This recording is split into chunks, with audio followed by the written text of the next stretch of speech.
آج شعبان کی 5 تاریخ ہے 1431 اور جولائی کی 17 ہے 2010۔ آج ہم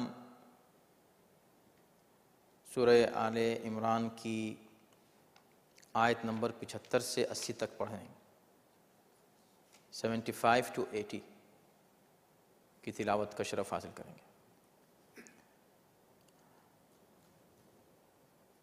اعوذ باللہ من الشیطان الرجیم، بسم اللہ الرحمن الرحیم، الحمد للہ رب العالمین، والصلاة والسلام علی سیدنا و نبینا و مولانا ابی القاسم محمد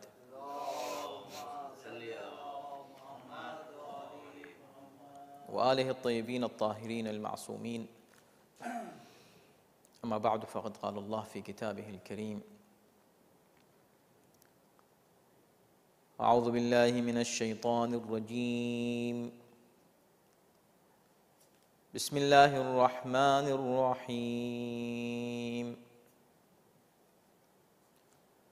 ومن أهل الكتاب من إن تأمنه بقنطار يؤده إليك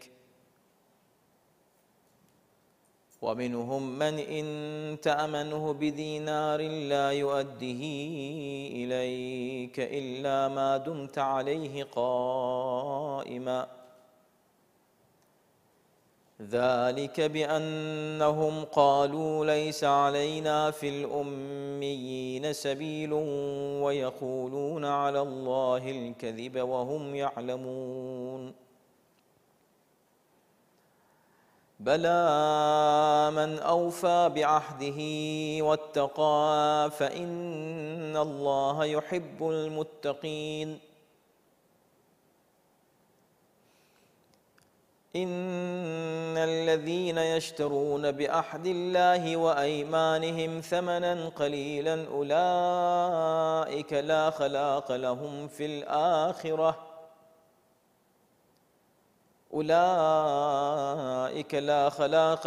في الآخرة ولا يكلمهم الله ولا ينظر إليهم يوم القيامة ولا يزكيهم ولهم عذاب أليم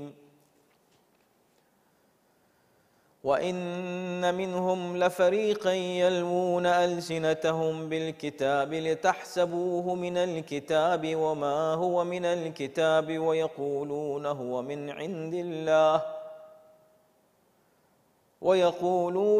مِنْ عِنْدِ اللَّهِ وَمَا هُوَ مِنْ عِنْدِ اللَّهِ وَيَقُولُونَ عَلَى اللَّهِ الْكَذِبَ وَهُمْ يَعْلَمُونَ ما كان لبشر أن يؤتيه الله الكتاب والحكم والنبوة ثم يقول للناس كونوا عبادا لي من دون الله ولكن كونوا ربانيين بما كنتم تعلمون الكتاب وبما كنتم تدرسون ولا يأمركم أن تتخذوا الملائكة والنبيين أربابا أيأمركم بالكفر بعد إذ أنتم مسلمون صدق الله العلي العظيم۔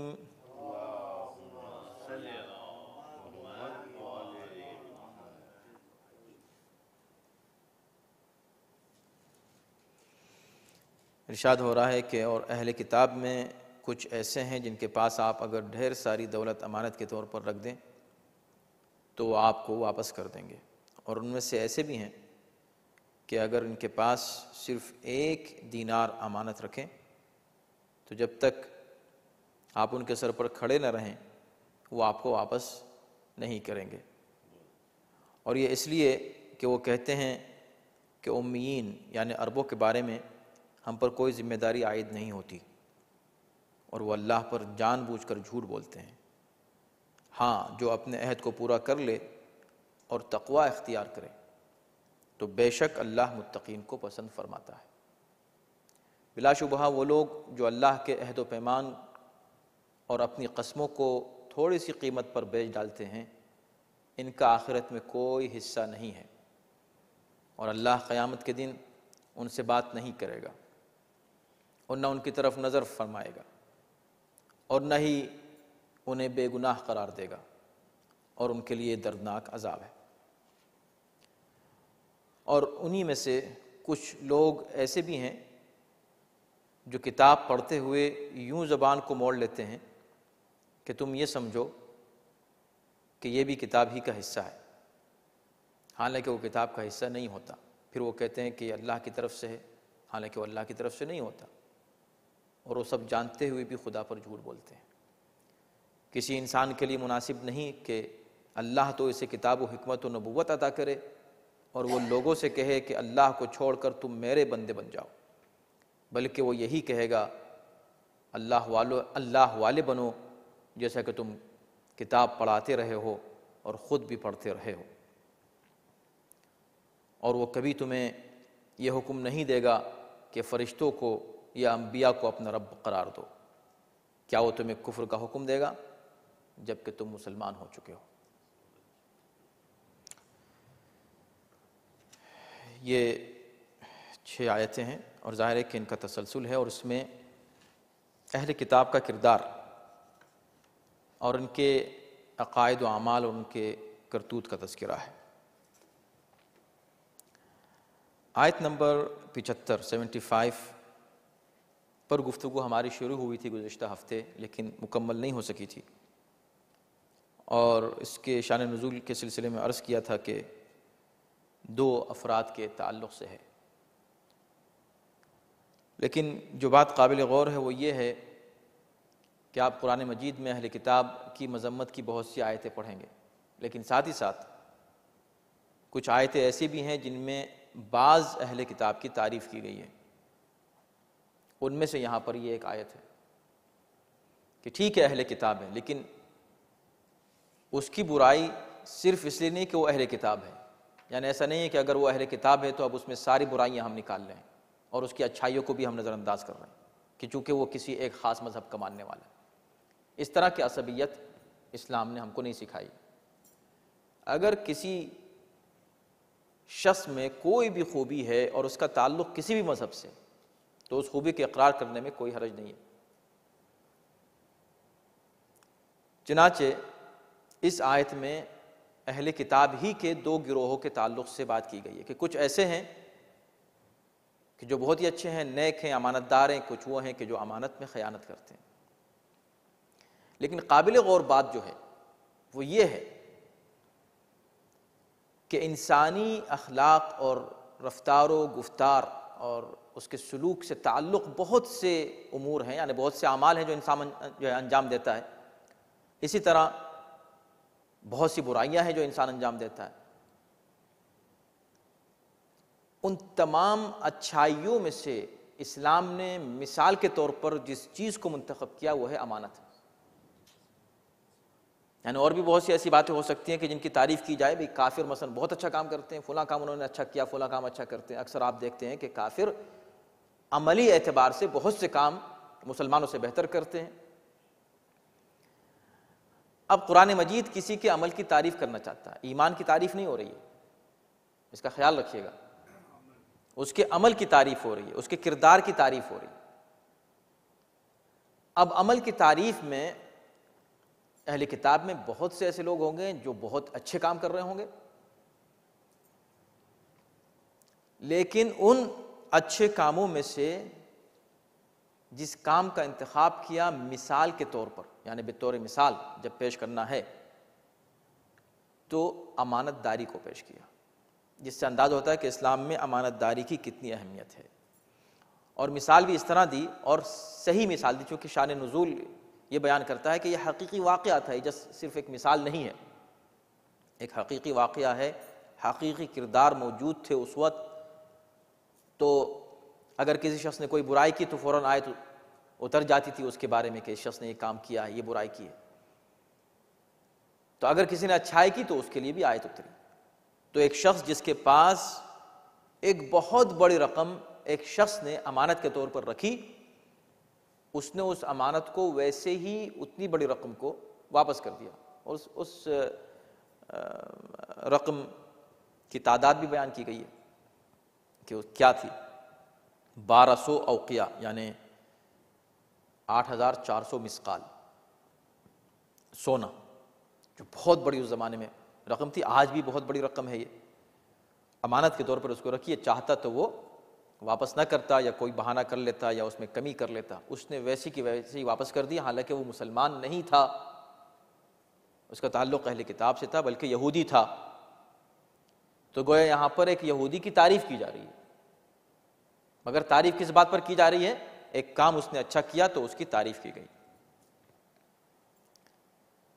اس کے برعکس ایک چھوٹی سی رقم تھی، 1 دینار، ایک دوسرے شخص کے حوالے کیا، وہ بھی یہودی تھا مگر اس نے وہ دینار رکھ لیا۔ اب اس نے کیوں رکھا اس کی بات بعد میں کی جائے گی، لیکن اس سے پہلے کہ ہم اس کو پیش کریں، ایک بات ذہن میں رکھیے گا کہ تعریف کرنا اچھی بات ہے، یعنی اپریشیٹ کرنا، کسی بھی نیک کام کو اپریشیٹ کرنا اور اس کی قدردانی، یہ اسلامی اخلاقیات میں شامل ہے۔ لیکن اس احتیاط کو ہمیشہ ملحوظ رکھنا چاہیے کہ آپ تعریف یا برائی دونوں چیزیں اسی سلسلے میں کریں جس کا وہ مستحق ہے۔ یعنی اس نے کوئی اچھائی کی ہے تو اب آپ اس کی اتنی تعریف کرنے لگیں کہ دوسرے کام بھی اس کے آپ اچھے قرار دے دیں، ایسا نہیں۔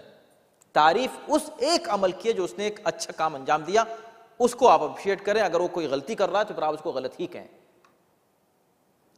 اسی طرح اگر کوئی شخص کسی شخص نے ایک برائی کی جو آپ کو پسند نہیں آئی تو اب آپ اس کی اچھائیوں کو بھی برا کہنے لگیں، اب آپ کو کسی کوئی اچھائی ہی نظر نہیں آ رہی ہے، یہ صحیح نہیں ہے۔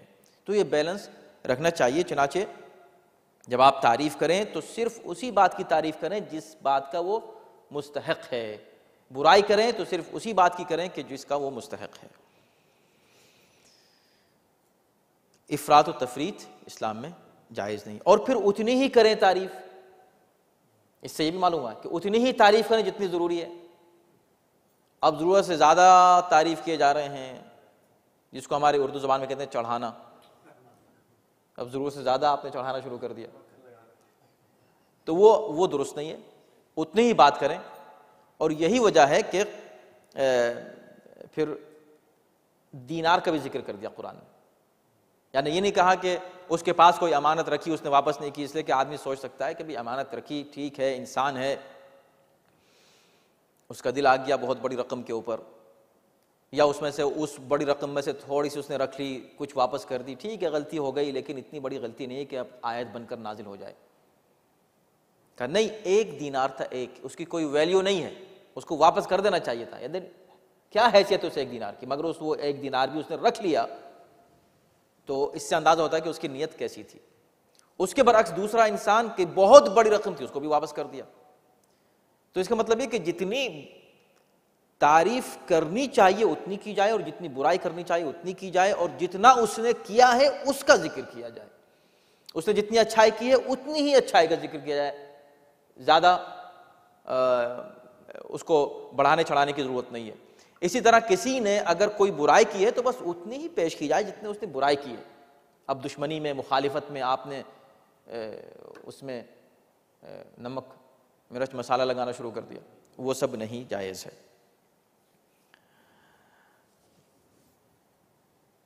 اب یہ ہے کہ ما دمت علیہ قائمہ، جب تک تم اس کے سر پر کھڑے نہیں ہو جاؤ تو واپس نہیں کرے گا۔ اس کا مطلب یہ ہوا کہ اس میں ایک پیغام قرآن نے یہ بھی دیا ضمناً کہ جس کا حق ہوتا ہے، جس سے قرض لیا گیا ہے، اس کو یہ حق حاصل ہے کہ وہ اپنا قرض مانگنے کے لیے اصرار کرے اور جا کر سر پہ کھڑا ہو جائے، ورنہ اور دوسرے کاموں کے لیے مناسب نہیں ہے، عیب ہے، بری بات ہے کہ آپ کی چیز کا زبردستی، خاص طور پر اگر ایک چیز آپ کا حق نہیں ہے آپ اس پہ اصرار کرتے جائیں، یہ درست نہیں ہے۔ لیکن اگر آپ کا حق ہے تو آپ کا اپنا حق اصرار کے ساتھ آپ لے سکتے ہیں، یہ جائز ہے۔ اب یہ بھی بتایا قرآن نے کہ وجہ کیا ہے، ذالک بانہم، یہ جو 1 دینار بھی اس نے واپس نہیں کیا اس کی وجہ کیا تھی؟ اس لیے کہ ذالک بانہم قالوا، اس لیے کہ وہ یہ کہا کرتے تھے، اب دیکھیں یہاں پر ذرا سا ایک رخ، تھوڑا سا رخ آپ دیکھیں گے گفتگو کا، قرآن یوں موڑتا ہے کہ جب تعریف کی تو ایک ہی شخص کی تعریف کی، ایک ہی شخص کی، ایک فرد کی تعریف کی، لیکن جب برائی کی تو ایک گروہ کو شامل کر لیا، اس میں جمع کا صیغہ استعمال کیا۔ ذالک بانہم، اس سے پہلے واحد کا صیغہ تھا۔ کچھ لوگ ایسے ہیں یؤدیہ الیک، واپس کر دے گا تم کو، لا یؤدیہ الیک، وہ اکیلا تم کو واپس نہیں کرے گا، لیکن یہ ذالک اس لیے کہ وہ لوگ، اب یہاں وہ لوگ ہو گیا، گروہ بن گئی، کیوں؟ اس لیے کہ اس طرح کے لوگ بہت کم تھے جو امانت داری کے ساتھ امانت کو واپس کر دیں، لیکن وہ لوگ جو امانت میں خیانت کریں ان کی اکثریت تھی، لہٰذا اب یہاں پر جمع کا صیغہ استعمال کیا، اور جمع کا صیغہ استعمال کر کے پھر اس کی وجہ بھی بتائی کہ کیا وجہ ہے کہ جو اکثریت ہے یہ بری ہے۔ تو اس سے ہم کو ایک چیز کا اندازہ یہ ہو جائے گا کہ عمومی طور پر دنیا میں کیوں اکثریت برائی کی طرف جاتی ہے۔ تو قرآن نے کہا ذالک بانہم قالوا لیس علینا فی الامیین سبیل، یعنی اب ہر انسان جانتا ہے کہ ایک برائی کر رہا ہے، برائی ہے، اس کا ضمیر اس کو ملامت کرتا ہے برائی کے لیے، پھر کیوں جو ہے اتنی برائی کرتا ہے، اور کیوں گروہ در گروہ برائی کرتے ہیں، کیوں بڑی بڑی قومیں مل کے برائی کرتی ہیں؟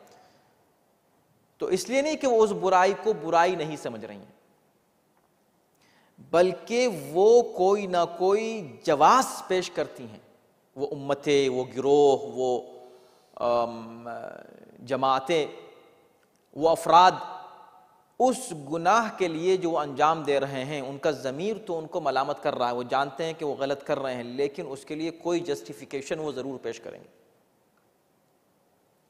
اپنے کو مطمئن کرنے کے لیے اور دوسروں کو مطمئن کرنے کے لیے، دوسروں کی زبان بند کرنے کے لیے، بھئی ہم تو ٹھیک کر رہے ہیں، ہم نے کہا غلط کیا ہے۔ یہ چیز آپ عام طور پر معاشروں میں دیکھیں گے، جہاں بھی معاشرے میں برائی ہوگی، برائی کرنے والا یہ کہے کہ برائی نہیں کرے گا کہ میں تو کر رہا ہوں برائی، وہ نیک بھی بنے گا، وہ اچھا بھی بنے گا، وہ اپنی اس برائی کو چھپانے کی کوشش بھی کرے گا، اور سب سے بری بات یہ ہے کہ وہ اس برائی کا جواز پیش کرنے کی کوشش کرے گا کہ بھئی ہم تو اس لیے کر رہے ہیں، اس میں کیا ہوا، حرج کیا ہے، اگر ایسا کر لیا تو یہ تو یوں ہے، اور اس کا تو ریزن یہ ہے، اور اس کا تو سبب یہ ہے۔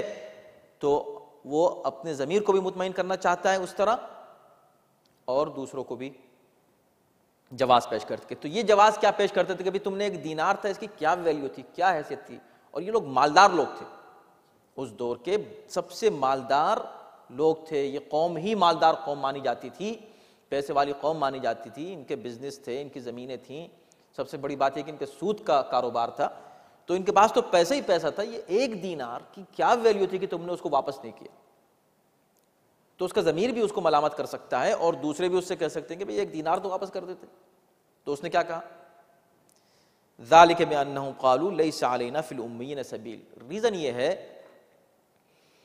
کہ یہ جو امی ہیں، وہ لوگ ان کو امی کہتے تھے، عربوں کو، عام جو عرب ہیں ان کو امی کہتے تھے، خود کو اہل کتاب مانتے تھے، اسلام نے بھی ان کو اہل کتاب کہا ہے، اور ان کو امی کہتے تھے۔ امی یعنی جن پر کوئی کتاب نازل نہیں ہوئی، جب اہل کتاب کے مقابلے پر امی استعمال کیا ہے تو اس کے مطلب یہ ہوگا کہ جن پر کوئی کتاب نازل نہیں ہوئی تھی، وہ امی تھے۔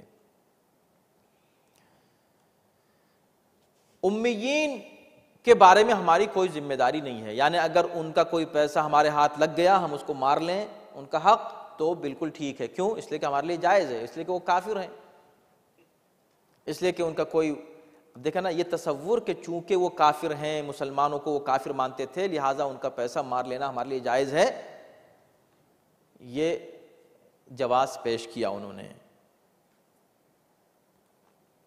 اب اگر کوئی بھی شخص اس جواز کے ساتھ کسی کا حق مارنا چاہے تو اسلام اس کی اجازت نہیں دیتا۔ یہی وجہ ہے کہ آپ اگر کافر ملک میں بھی رہتے ہیں تو آپ کو اس کے قوانین کی پابندی کرنی پڑے گی۔ اگر اس کے قوانین ایسے ہیں کہ جو اسلام سے متصادم ہیں اور کوئی تضاد پایا جاتا ہے اور آپ اسلامی احکام پر عمل نہیں کر سکتے، تو آپ وہاں کی قانون شکنی نہیں کریں، آپ اس جگہ کو چھوڑ دیں، ایسی جگہ چلے جائیں جہاں پر آپ اسلامی قانون پہ عمل کر سکتے ہیں۔ تو اسلام آپ کو اجازت نہیں دیتا اور یہی بات آگے آئے گی جب عہد کے تعلق سے، چونکہ امانت کی بات ہو رہی تھی، اب اس کے بعد عہد کا ذکر آئے گا۔ تو جب آپ جس ملک میں جاتے ہیں وہاں جب آپ نے ویزا لیا تو آپ نے ایک عہد کیا، جہاں آپ نے سائن کیے، وہ کچھ قوانین ہیں، ان قوانین کو ماننے کا آپ نے عہد کیا، جب عہد کیا آپ کو اس عہد کو پورا کرنا ہے۔ تو وہ یہ جواز پیش کرتے تھے کہ چونکہ یہ امی ہیں، کافر ہیں، ہمارے مذہب سے ان کا کوئی تعلق نہیں ہے، لہٰذا ان کا مال کھانا اور ان کا حق مارنا جائز ہے۔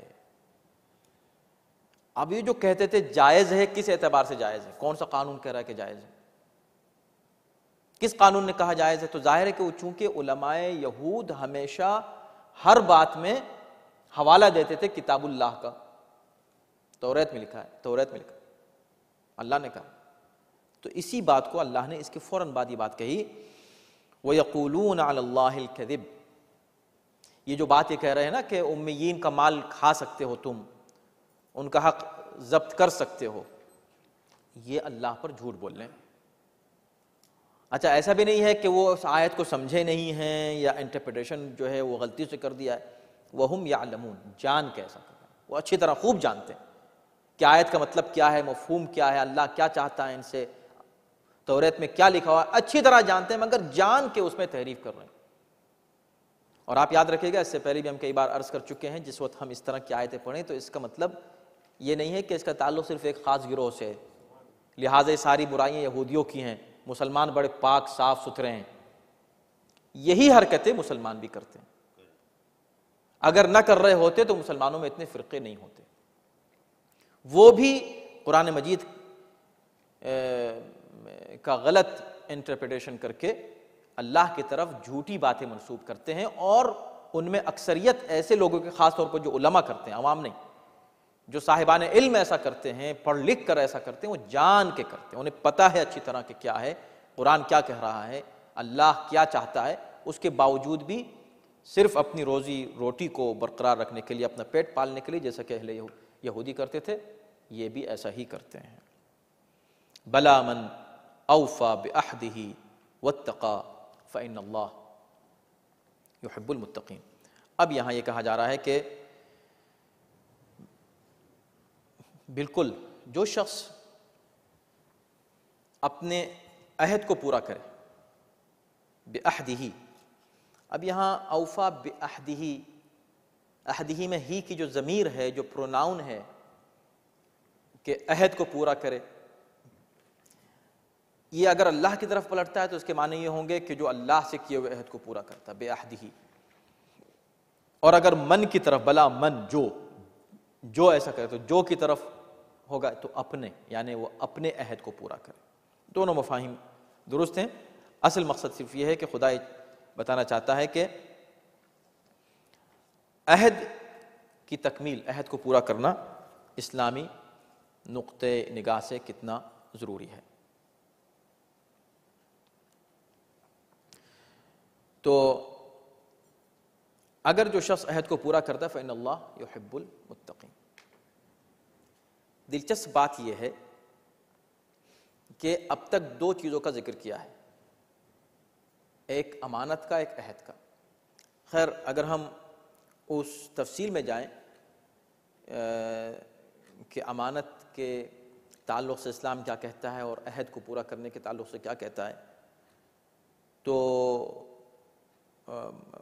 گفتگو کو طول ہو جائے گا، اور چونکہ اس سے پہلے کئی جگہ اس کا تذکرہ آ چکا ہے اور ہم اس پر گفتگو کر چکے ہیں، لہٰذا یہاں ہم سمجھتے ہیں کہ اتنی تفصیل میں جانے کی ضرورت نہیں ہے، صرف ایک حدیث آپ کے سامنے پیش کی جا سکتی ہے کہ پیغمبر اسلام صلی اللہ علیہ وسلم ارشاد فرماتے ہیں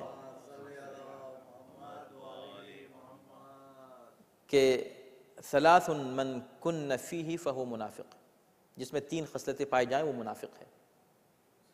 وَإِن صَلَّى وَصَامَ وَزَعَمَ أَنَّهُ مُؤْمِنٌ، چاہے وہ کتنی ہی نمازیں کیوں نہ پڑھے اور کتنے ہی روزے کیوں نہ رکھے اور خواہ کتنا ہی وہ ایمان کا دعوے دار کیوں نہ ہو۔ من اذا حدث کذب، جب وہ بات کرے تو جھوٹ بولے، اگر اس میں جھوٹ بولنے کی خصلت پائی جاتی ہے تو وہ منافق ہے۔ وَإِذَا وَعَدَ أَخْلَفَ، اگر وعدہ کرے تو پورا نہ کرے. وعدہ پورا نہ کرنے والا منافق ہے. وَإِذَا اؤْتُمِنَ خان، اور اگر اس کے پاس امانت رکھی جائے تو خان. یہ ہمارے والے اردو والے خان نہیں ہیں. خان اصل میں خانہ ہے، ماضی کا صیغہ. اس پر امانت رکھی جائے تو وہ خیانت کرے. تو اگر وہ خیانت کرتا ہے تو وہ منافق ہے. اس طرح کی بہت سی روایات ہیں جو عہد و پیمان کو پورا کرنا، وعدے کو پورا کرنا اور امانت داری، اس کے تعلق سے بہت سی روایات ہیں. لیکن یہاں پر یہ لفظ جو ہے بلا من اوفا بعہدہ واتقى فإن اللہ، اب جو شخص اپنے عہد کو پورا کرے فإن اللہ يحب المتقین. تو ہونا ہی چاہیے کہ اب جو امانت کو پورا کرے اور جو عہد کو پورا کرے تو اللہ امانت داروں کو اور عہد پورا کرنے والوں کو دوست رکھتا ہے. یہ نہیں کہا بعہدہ واتقى، جو اپنے عہد کو پورا کرے اور تقوی اختیار کرے فإن اللہ يحب المتقین، تو اللہ متقین کو پسند کرتا ہے. اچھا، زور دیا جا رہا ہے امانت کے اوپر، زور دیا جا رہا ہے عہد کے اوپر، اور اللہ دوست رکھتا ہے کس کو؟ متقین کو. کیوں؟ اس لیے کہ اب آپ یہ دیکھیں کہ اللہ ایک شخص کی تعریف کر رہا ہے کہ اس کے کسی ایک کردار میں ایک خوبی ہے، تو ٹھیک ہے، ہمارا فرض ہے کہ ہم اس کو اپریشیٹ کریں. ایک شخص میں ایک برائی ہے تو ہم ٹھیک ہے کہیں کہ بھئی یہ چیز صحیح نہیں ہے. لیکن اس بیس پر کیا وہ شخص کلی طور پر ہمارا محبوب قرار پائے گا، یا اس ایک وجہ سے کلی طور پر ہم اس کو ریجیکٹ کر دیں گے؟ کہ نہیں، ان دونوں میں تقوی شرط ہے. اصل مسئلہ تقوی کا ہے. کیونکہ ایسا ہو سکتا ہے کہ کوئی یہ کہے کہ ٹھیک ہے فلاں کافر ہے تو اللہ اس کو دوست رکھے گا، اس لیے کہ امانت داروں کو دوست رکھتا ہے، تو بہت سے امانت دار جو ہیں وہ کافر ہیں، لہٰذا اللہ کافروں کو دوست رکھتا ہے. تو تقوی کی شرط لگا دی، اور تقوی بغیر ایمان کے آتا نہیں. یہ قرآن کی بلاغت ہے. اس کا مطلب یہ ہوا کہ تم جو بھی نیک کام کرو اس میں تقوی کی شرط ہے. تقوی یعنی اللہ پر ایمان اور خوف خدا، گناہوں سے بچنے کا جذبہ. جب تقوی ہوگا اور انسان پرہیزگار ہوگا جو بغیر ایمان کے نہیں ہو سکتا، تو اللہ اس سے محبت کرے گا. اب بات کیا ہے؟ ان الذین یشترون بعہد اللہ وایمانہم ثمنا قلیلا. تو بات ہو رہی تھی امانت کی، پھر عہد و پیمان کی. اب ایک اور صفت یہاں بیان کی جا رہی ہے، اور وہ ہے قسم کھانا. انسان قسم کھاتا ہے، بات بات میں قسم کھاتا ہے. قسم کبھی سچی ہوتی ہے، کبھی جھوٹی ہوتی ہے. قسم کے تعلق سے بھی بہت سی روایات ہیں اور بہت سے فقہی احکام ہیں. امانت، عہد، قسم، ان تینوں کے لیے مستقل ابواب فقہا نے قائم کیے ہیں اور بڑی تفصیل بیان کی ہے، بڑی باریکیاں ہیں. تو قسم، جھوٹی قسم تو بہر کیف حرام ہے، اس لیے کہ ایک تو جھوٹی ہے، پھر اس کے اوپر قسم ہے. عام طور پر جھوٹ بولنا حرام ہے، تو پھر جھوٹی قسم کیسے جائز ہو سکتی ہے؟ گناہ کبیرہ میں شامل ہے جھوٹی قسم کھانا. نہ صرف جھوٹی قسم حرام ہے اور ناجائز ہے، بلکہ سچی قسم کو بھی منع کیا گیا ہے کہ ہر موقع پر آپ سچی قسم مت کھائیں. بہت سے لوگوں کی زبان پہ واللہ باللہ، خدا کی قسم، اللہ کی قسم، قرآن کی قسم. کیا ضرورت ہے قسم کھانے کی؟ قسم کھائی جاتی ہے تاکید کے لیے، کسی بات پر زور دینے کے لیے. آپ اپنی بات پر زور دینا چاہتے ہیں تو اپنا کردار ایسا بنائیے کہ وہ کردار ہی ایسا ہو کہ آپ کی بات میں خود زور پیدا ہو جائے. بات میں زور پیدا کرنے کے لیے قسم کھانے کی ضرورت نہیں. قسم ہاں وہاں کھائی جاتی ہے جہاں جھٹلانے کا اندیشہ ہو. جیسے خود اللہ نے قسم کھائی ہے، اللہ سے بڑھ کر کون ہو سکتا ہے، لیکن اس نے قسم تاکید کے لیے قسم کھائی جاتی ہے لیکن خدا کی قسم کھانے میں ہمارے قسم کھانے میں فرق ہے، کیونکہ ہم جب بھی قسم کھائیں گے تو اپنے سے بلند کسی چیز کی قسم کھائیں گے، تو اس میں بے احترامی بھی ہو سکتی ہے اس چیز کی۔ اللہ سے بلند کوئی چیز ہے ہی نہیں، تو اگر وہ قسم کھاتا ہے تو خوب کھائے، اس میں کوئی مسئلہ ہی نہیں، اس لیے کہ اللہ کھا رہا ہے قسم، اور جس چیز کی بھی قسم کھا رہا ہے وہ اس کی مخلوق ہے۔ لیکن ہم جب قسم کھاتے ہیں تو اللہ کی قسم کھا لیتے ہیں، تو اب ان دونوں چیزوں کو کمپیئر نہیں کر سکتے کہ صاحب اللہ نے تو بار بار قسم کھائی، اگر ہم بھی کھا لیں تو کیا حرج ہے؟ آپ کس کی کھا رہے ہیں، وہ کس کی کھا رہا ہے، یہ دیکھیں آپ کہ قسم فرق ہے۔ تو بہرکیف قسم کے تعلق سے بھی بہت تفصیلات ہیں اور اس وقت موقع نہیں ہے اس تفصیل میں جانے کا۔ آیت کہہ رہی ہے کہ ان الذین یشترون بعہد اللہ، وہ لوگ جو اللہ کے عہد کو اور اپنی قسموں کو، عہد اللہ کا اور قسم اپنی، معمولی قیمت میں بیچ دیتے ہیں۔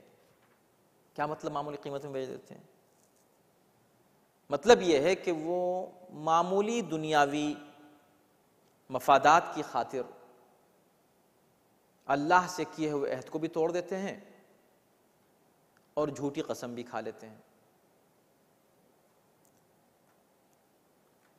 یہ شان نزول کے تعلق سے اس میں بیان کیا گیا ہے کہ یہ بھی اہل کتاب کے علماء کے تعلق سے ایک خاص موقع پر نازل ہوئی، لیکن اس میں عمومیت ہے، جس طرح اکثر آیات میں عمومیت ہے کہ یہ عام طور پر ہر انسان کے لیے کہ بھئی اگر تم ایسا کرو گے تو اس کے نتائج کیا ہوں گے۔ تو اب آیت میں کچھ نتائج اس کے پیش کیے گئے ہیں کہ جو اللہ سے کیے ہوئے عہد کو پورا نہ کرے، عہد توڑنے والا اور قسم کھانے والے کے لیے کہا گیا ہے اولئک لا خلاق لہم فی الآخرہ، ان کے لیے آخرت میں کوئی حصہ نہیں ہے۔ اور یہ بالکل عدل کے مطابق ہے کہ بھئی جب تم نے دنیا داری کے لیے، دنیاوی مفادات کے لیے تم نے ایک گناہ کیا ہے تو بس ٹھیک ہے، دنیا تم کو مل گئی، بات ختم ہو گئی، اب تمہارا آخرت کا کوئی حصہ نہیں۔ آخرت کا حصہ کس کے لیے ہے؟ جو دنیا کو قربان کر سکے۔ تو یا دنیا لے لو یا آخرت لے لو، دونوں تم کو نہیں مل سکتی ہیں۔ اولئک تو یہ ایک بات ہوئی۔ دوسری سزا اس کی کیا ہے؟ ولا یکلمہم اللہ، اللہ ان سے بات نہیں کرے گا۔ اب اللہ سے بات کرنے کا مطلب کیا ہے؟ ظاہر ہے کہ ایک مومن کی بلندی یہ ہے کہ اللہ اس سے گفتگو کرے، بات کرے۔ اللہ نے بات کی ہے، اللہ جب کہتا ہے یا ایھا الذین آمنوا، اے صاحبان ایمان، تو براہ راست صاحبان ایمان سے بات اللہ کر رہا ہے کہ نہیں کر رہا ہے؟ اس کا مطلب ہے کہ ان کو اس قابل سمجھ رہا ہے کہ اللہ ان کو خطاب کرے، وہ چاہے جس ذریعے سے خطاب کرے، جس طریقے سے خطاب کرے۔ اللہ کا بات کرنے کا مطلب وہ نہیں جس طرح ہم ایک دوسرے سے بات کرتے ہیں۔ حد یہ کہ جس کو اللہ نے اپنا کلیم بنایا تو اس سے بھی براہ راست بات نہیں کی، درخت کے ذریعے سے بات کی، اس میں بات پیدا کی، کلام پیدا کیا۔ یکلمہم اصل میں یعنی مفہوم یہ ہے کہ اللہ انہیں وہ عزت اور عظمت نہیں دے گا کہ ان سے گفتگو کرے، ان سے بات کرے، ان کے خطاب کرے، انہیں گفتگو کے قابل نہیں سمجھے گا خدا۔ اور کیا سزا دے گا؟ تیسری سزا یہ دے گا وَلَا يَنظُرُ إِلَيْهِمْ، ان کی طرف دیکھے گا نہیں۔ دیکھنے کا کیا مطلب؟ تو اللہ بھی دیکھتا ہے کسی کی طرف؟ ہاں بے شک اللہ دیکھتا ہے، ہم اس کو نہیں دیکھ سکتے۔ خدا ہم سب کو دیکھتا ہے، ہم اس کو نہیں دیکھ سکتے۔ تو وہ دیکھتا تو سبھی کو ہے، ایسا نہیں کہ لا ينظر الیہم کا مطلب یہ ہے کہ وہ اس کو دیکھ رہا ہے اس کو نہیں دیکھ رہا ہے، لہٰذا اب تو آج اس کو نہیں دیکھ رہا ہے اور اس کو نہیں دیکھ رہا ہے، ایسا نہیں۔ لا ينظر الیہم سے نظر رحمت مراد ہے، یعنی وہ اپنی رحمت کے ساتھ کسی اس کو نہیں دیکھے گا قیامت کے دن۔ ولا یزکیہم،